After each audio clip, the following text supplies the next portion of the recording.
나눠보기를 원합니다. 스가랴라는 말은 여호와께서 기억하신다. 이 스가랴는 유다 멸망 이후에 저 바벨론에서 태어난 포로의 세대입니다. 그는 거기서 태어났고 아마도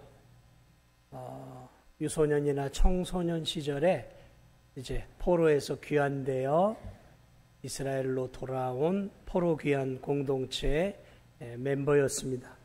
그는 존귀한 제사장의 후손이었고 오늘 성경을 보니까 또 하나님의 영이 그에게 임해서 예언을 하게 하는 선지자의 역할까지 감당하고 있는 것을 보게 됩니다. 제사장의 후손이었고 또 선지자였고 포로로 끌려간 부모와 조상들에게서 거기서 태어나 바벨론에서 살다가 이제 다시 돌아온 것이죠. 자, 돌아와서 그는 하나님의 은혜 안에서 이제 선지자의 역할을 부여받게 되어지고 이제 포로 귀환 공동체를 향해 하나님의 메시지를 전하고 있는데 그것이 스가랴서입니다. 자, 이 스가랴서가 쓰여질 때가 어느 시점이었냐면 538년쯤에 이제 포로 귀환 공동체가 이제 돌아오게 되어지고 그 이후에도 이제 돌아오게 되죠. 자, 포로 귀환 공동체가 예루살렘으로 돌아온 대략 한 20년이 지났을 때 오늘 이 스가랴에게 하나님의 영이 임했어요. 자, 이스라엘 백성들은 바벨론에서 나름 잘 정착하고 적응했습니다. 하나님이 복을 주셨어요. 그래서 그들은 이제 종도 부릴 만큼 나름 잘 먹고 잘 살았어요.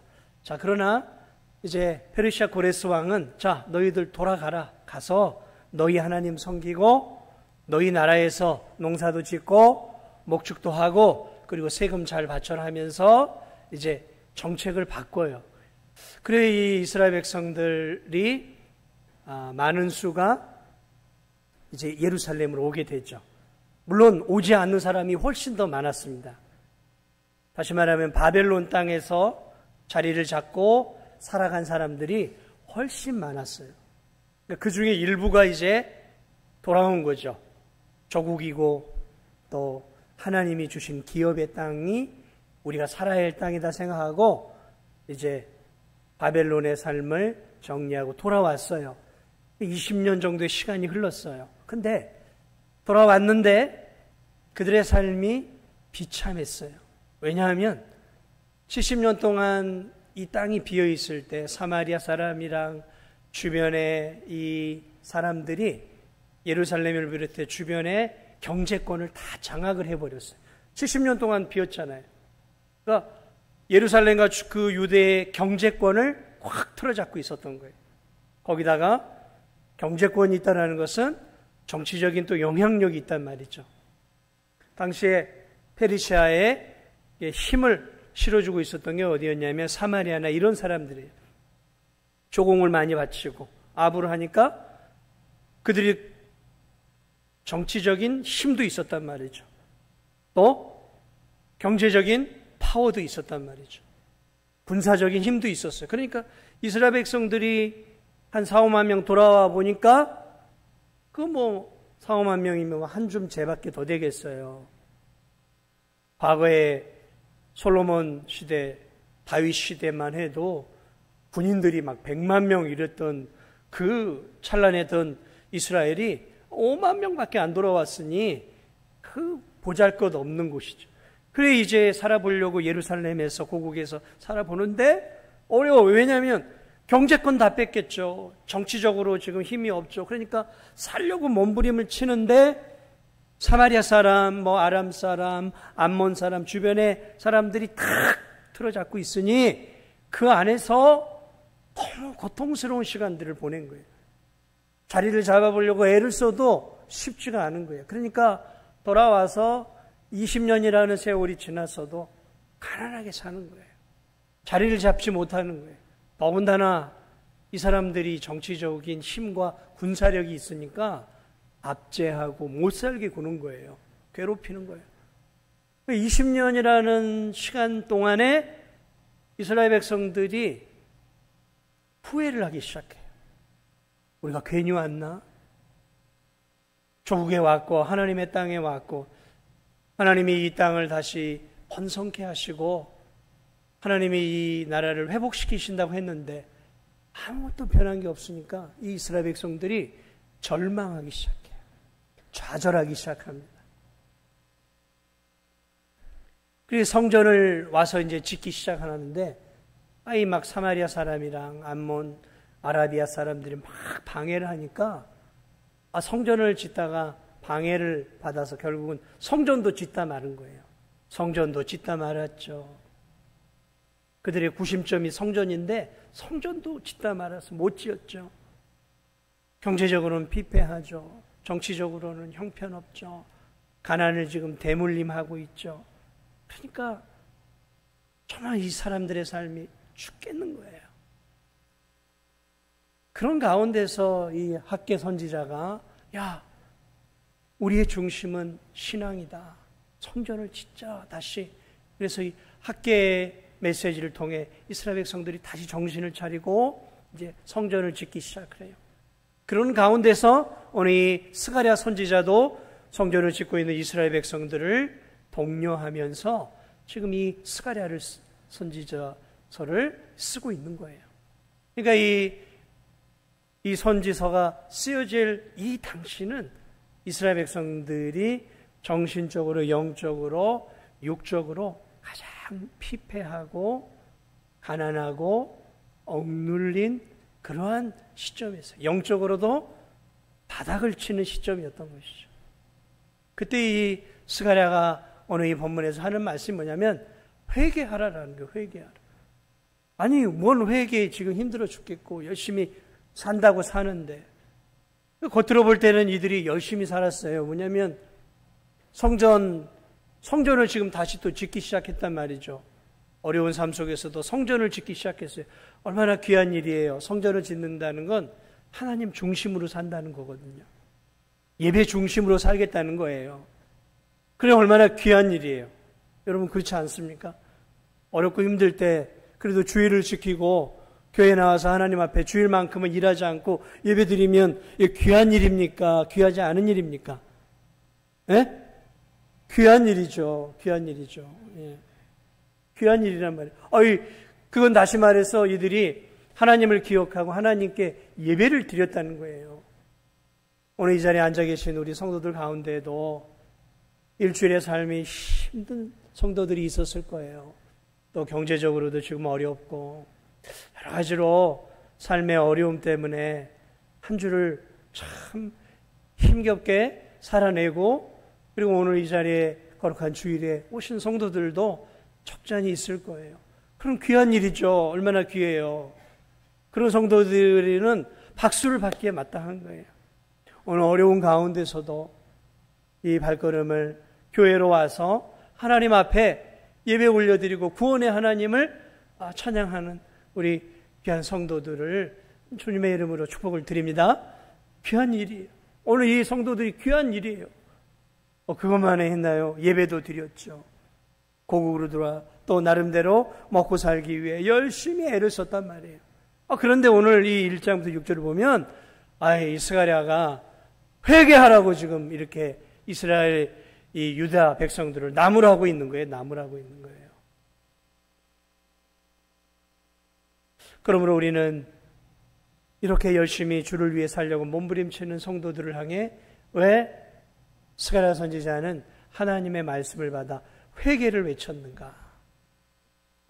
격려를 받아야 될 이 성도들을 향해 왜 회개했는가? 이유가 있겠죠. 왜 회개? 그러므로 그 이유를 우리가 살펴봐요. 왜 이들에게 격려 대신에 하나님은 회개하라고 요청을 하고 있는가? 왜냐하면 오늘 이들의 외적인 신앙과는 다르게 이 내적으로 내면적으로 마음이죠. 마음으로 이들이 하나님에 대한 실망과 분노와 하나님에 대한 원망으로 이들의 마음이 가득 차 있었기 때문에 그래요. 예배는 드리고 있었고, 헌금은 드리고, 찬양은 드리고, 교회에서 봉사는 했는데 마음속에 하나님을 향한 원망과 하나님을 향한 실망과 하나님을 향한 분노의 마음이 이 성도들 안에 있었단 말이에요.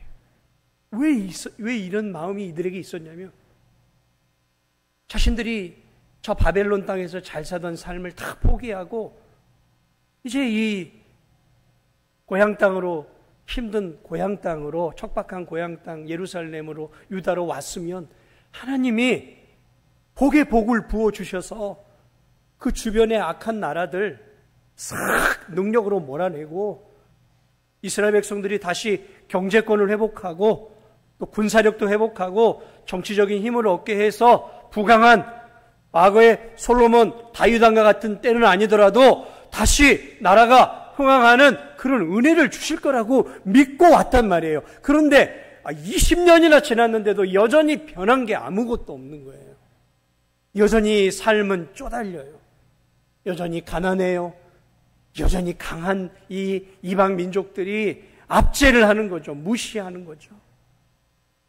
그러니까 이 이스라엘 백성들 마음속에 무슨 마음이 드냐면, 하나님 이러실 수 있어요. 아니, 우리가 하나님 바라보고 하나님이 회복시켜 줄 걸 믿고 여기 이렇게 다시 돌아왔는데 이게 뭐예요? 이게 뭐예요? 하나님 아무것도 행하지 않고 우리의 삶은 여전히 가난하고 피폐하고 압제당하고 이렇게 고통스럽게 살게 하는 것이, 하나님 정말 우리를 사랑하는 게 맞나요? 그러면서 그들이 하나님을 향해 예배는 드리고 성전은 짓고 있었지만 이 마음속에 돌덩이 같은 하나님에 대한 분노와 원망과 실망이 가득하게 있었어요. 가득하게 있었어요. 주님은 그걸 아시겠죠. 우리는 몰라도 주님은 그걸 다 알고 있었던 거예요. 니들이 나에게 실망하고 있고 원망하고 있구나. 그럼 회개해야지. 이들의 마음속엔 그런 마음, 그러니까 감사가 없어요. 그들은 성전을 지으면서도 무슨 감사가 있었겠어요. 지으라고 하니까 짓는 거고, 선민이라고 하니까 짓는 거고, 그러니까 마음속에 감사가 없었어요. 하나님의 일을 하고 예배를 드리면서 찬양을 하면서도 마음에 감사가 없었어요. 여러분, 오늘 찬양을 드릴 때 감사하면서 하셨어요? 아니면 입만 그냥 붕어 뻐끔거리는 것처럼 이렇게 찬양하셨어요? 아니면 마음을 다해서 힘을 다해서 찬양하셨어요? 아니면 그냥 아우 삶은 힘들어 죽겠어, 찬양해야지 뭐 그러면서 오만 가지 인상을 쓰면서 찬양을 하셨어요? 찬양하는 분도 두 종류더라고요. 한 분들은, 어떤 분들은 기쁨이 넘쳐서 막, 어떤 분들은 저 왕송의 붕어처럼 입만 이렇게 입만 겨우 움직여요. 오늘 이스라엘 백성들이 감사가 없으니까 감사가 없어. 그냥 하나님은 두렵고 하나님은 믿으니까 그렇게. 그러니까 여러분, 이들의 신앙생활은 어떤 신앙생활이겠습니까? 이들의 신앙생활은 형식적일 수밖에 없는 거예요. 매너리즘에 빠져 있는 거예요. 오랫동안 예배는 드려왔어요. 어려서부터 부모로부터 배워왔어요. 쭉 예배는 드려요. 네. 남부럽지 않게 다 예배 형식은 잘 갖춰요. 그런데 문제는 마음의 중심이 하나님을 향한 뜨거움이 없어요. 하나님을 향한 뜨거움이 없어요. 예배를 드릴 때 오늘 하나님이 나에게 어떤 은혜를 주실까?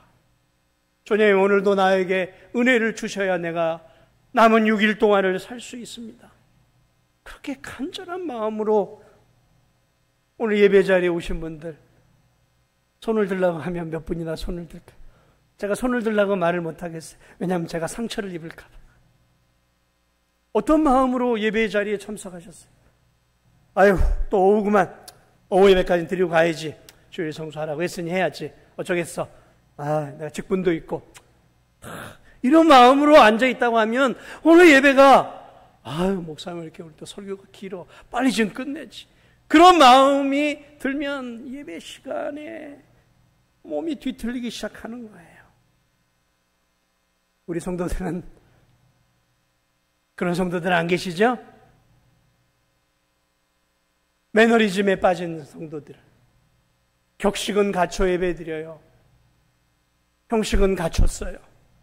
그런데 이 마음이, 이스라엘 백성들의 마음이 하나님을 향한 사랑이 없었어요. 아니, 원망이 있는데, 불평이 있는데, 하나님을 향한 실망이 가득한데, 내가 원하는 대로 내 삶을 바꿔주지 않는 그 하나님의 생각하니까 이들이 마음속에 감사가 없어요. 그런데 하나님은 두려워요. 왜? 자기들을 포로로 보내서 70년 동안 매를 때리셨거든요. 그러니까 하나님이 살아계심은 알아요. 하나님이 계심도 알아요. 천국이 있음도 알아요. 그러니까 두려운 거예요.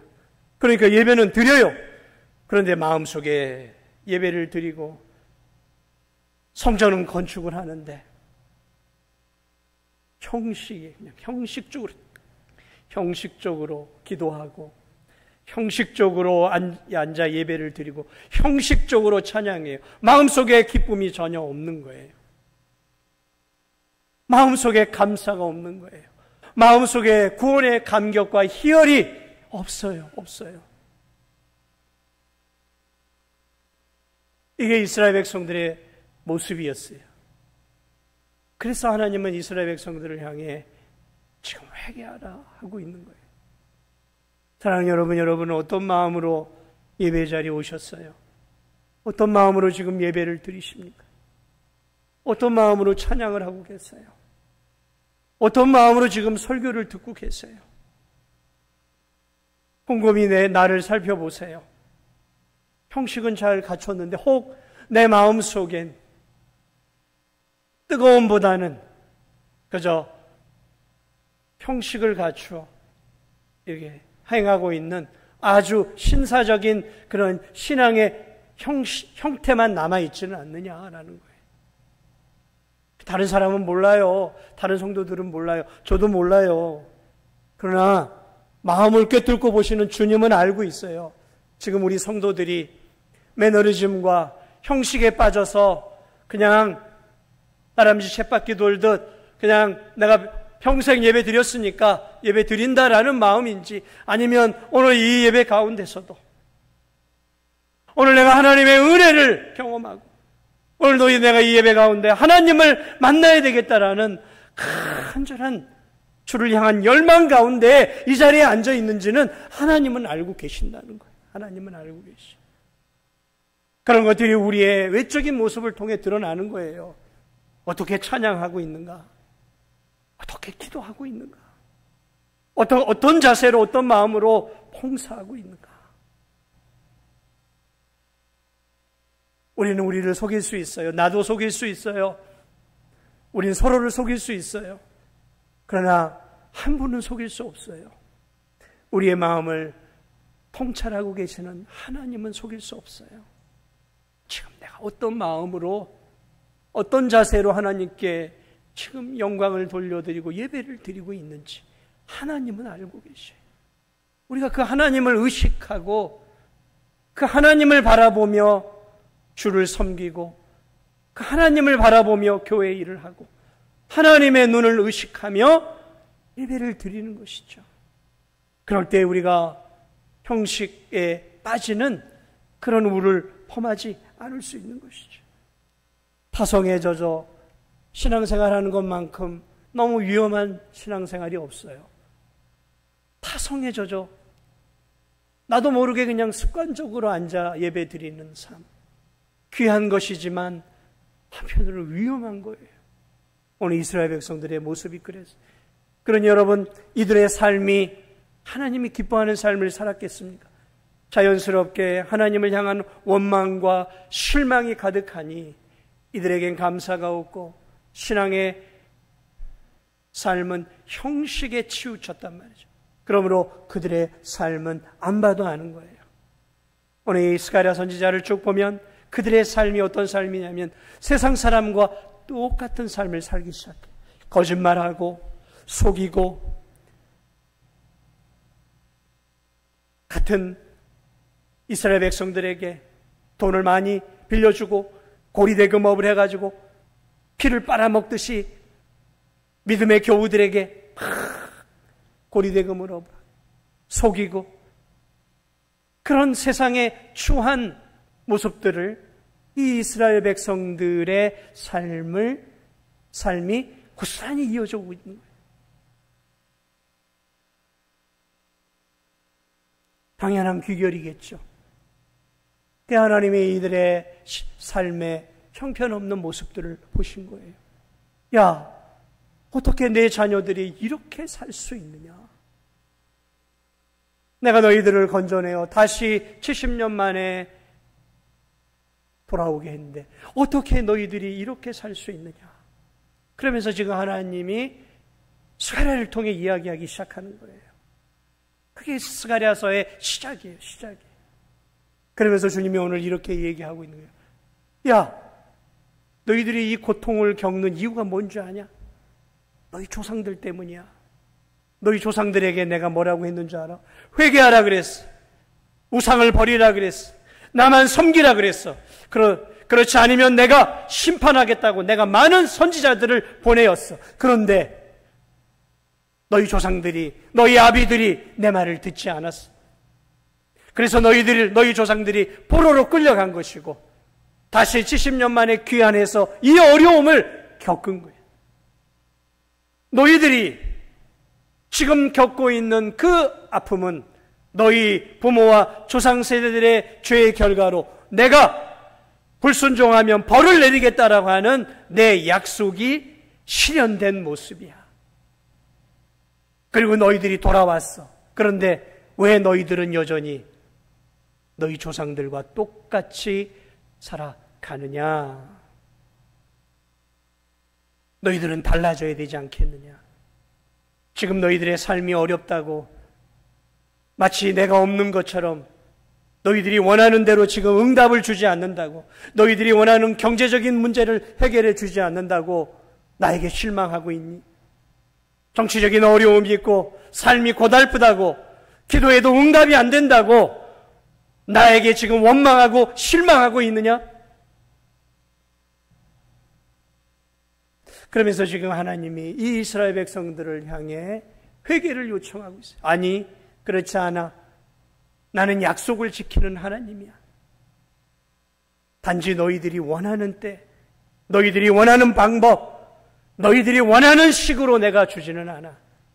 나는 거룩한, 전능한 하나님으로서 나는 내 방식대로 이 거룩한 세상을 움직여가는 하나님이야. 그러므로 지금 너희들의 이 모습은 옳은 모습이 아니다. 사랑하는 여러분, 하나님은 우리가 원하는 대로, 우리의 뜻대로, 우리의 시간표에 맞추고 우리의 계획대로, 우리가 기도하는 대로 즉각 응답을 주시는 하나님이 절대로 아닙니다. 그런 하나님이라면 우리는 하나님을 믿어서는 안 돼요. 그건 하나님이 아니라 우리의 종입니다. 왜? 종은 주인이 원하는 대로 움직이는 거예요. 내가 원하는 대로 기도하고 내가 원하는 대로 하나님이 해준다면 하나님은 우리의 하나님이 아니라 우리의 종이에요. 하나님은 우리의 종이 아닙니다. 사랑하는 여러분, 오늘 이 고난 가운데 힘겨운 신앙생활을 하고 있었던 이 이스라엘 백성들, 저는 그들의 마음을 이해합니다. 우리도 그렇잖아요.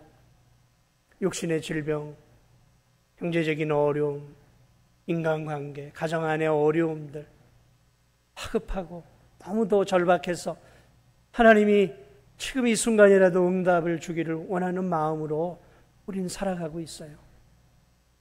정말 하나님이 지금 바로 당장 응답해 주었으면 하는 바람이 있어요. 그러나 하나님은 그렇게 움직이신 하나님이 절대로 아니에요. 하나님은 하나님의 때가 있어요. 우리를 향한 하나님의 때가 있고 우리를 다루시는 하나님의 방식이 있어요. 하나님의 뜻은 우리의 뜻과 달라요. 그래서 이사야는 우리의 길과 하나님의 길은 하늘과 땅 차이라고 이야기하고 있어요. 우리의 뜻과 하나님의 뜻은 하늘과 땅 차이라고 그랬어요. 그러므로 우리가 해야 할 일은